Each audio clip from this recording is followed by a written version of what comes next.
کہتے ابھی تو میری تیسری ہی نسل ہے. علامہ رضا علی خان، علامہ نقی علی خان، سیدی سرکار اعلی حضرت. اور آگے فرمایا دیکھیے یہ سلسلہ کہاں تک جاری رہتا ہے. اب آئیے تاج شریعت کو دیکھیے. حضور حجت الاسلام مولانا ابراہیم رضا خان تاج شریعت چھٹی نسل ہے. ابھی تو اعلیٰ حضرت کے خاندان میں کہاں تک سلسلہ جاری رہے گا؟ اگر قرآن کی تفسیر کے اعتبار سے وکانا ابوہما صالحہ دیکھا جائے تب بھی تو 14 نسلوں میں ابھی 6 گئی ہیں، 8 نسلیں تو اب بھی باقی ہیں. اس اعتبار سے دیکھا جائے. اور میں نے کہا تھے میرے مرشد کا کمال دیکھ لے. حضور تاج شریعت اپنی زندگی میں اپنے پوتے کو علامہ قرافی کہتے تھے. کیا کہتے تھے؟ علامہ قرافی کہا کرتے تھے. استاد ہر جگہ رہنمائی کرتا ہے. شکریہ. علامہ قرافی. ہم نے کہا مرشد کہتے ہیں علامہ قرافی. ایک وقت وہ آئے گا کہ بیٹے میں اس پوتے میں علامہ قرافی کے جلوے نظر آئیں گے. اور بتا دوں میں اپنا واقعہ بتاتا ہوں. کیا بات ہے. یہاں میرے قاری شرف الدین صاحب بیٹھے ہیں. انہوں نے سب سے پہلے ان کی تعلیم کا آغاز کیا. سبحان اللہ. انہوں نے پڑھانا شروع کیا. ان سے پوچھئے جب یہ پڑھانے جاتے تھے حضور تاج شریعت کا معاملہ یہ تھا، روز پوچھتے تھے کہ بھیا نے پڑھا کہ نہیں پڑھا، اور پھر کہتے تھے مزے کی باتیں کچھ کی ہیں کہ نہیں کی ہیں. اور حضرت سفر پر اس وقت تک نہیں جاتے تھے جب تک کہ اپنے پوتے کو گود میں بٹھا کے پیار نہیں کر لیا کرتے تھے. اور کہتے تھے علامہ قرافی ہیں. ان کے واقعات بہت زیادہ ہیں، ان کے بہت سی باتیں ایسی ہیں.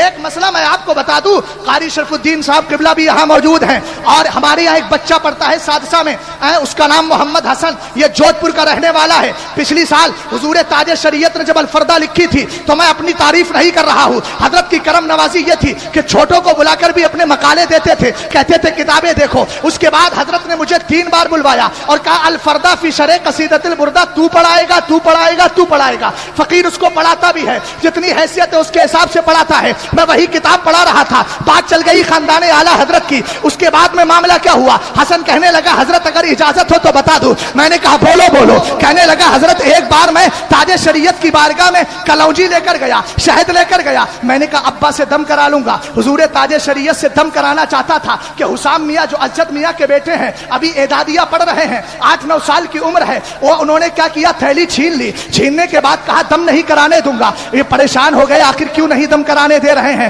اس کے بعد تاج شریعت کے جانے کا وقت ہو گیا. حضرت اپنا چشمہ بھول گئے. جب حضرت چشمہ بھولے تو یہ حسام میاں چشمہ اٹھانے کے لیے آگے بڑھے. حضور تاج شریعت کو دیا. انہوں نے اپنی تھیلی اس بچے کو دے دی جو دم کرانے آیا تھا. اس نے کہا بھی اچھا موقع ہے، حضرت کھڑے ہیں، لاؤ دم کرا لیتا ہوں. پھر یہ بڑا، انہوں نے چشمہ دے کر پھر تھیلی چھین لی. اور تھیلی چھیننے کے بعد یہ کہتا ہے بھیا تم نے ہمیں دم نہیں کرانے دیا، آخر کیا وجہ ہے؟ اب اسے اس بچے کا سنو اس کا جواب کیا تھا. وہ کہنے لگا مولانا حسن بھائی آپ کو پتہ نہیں ہے دم ان چیزوں پر کرایا جاتا ہے جن کی فضیلتیں حدیث سے ثابت نہیں ہوتی.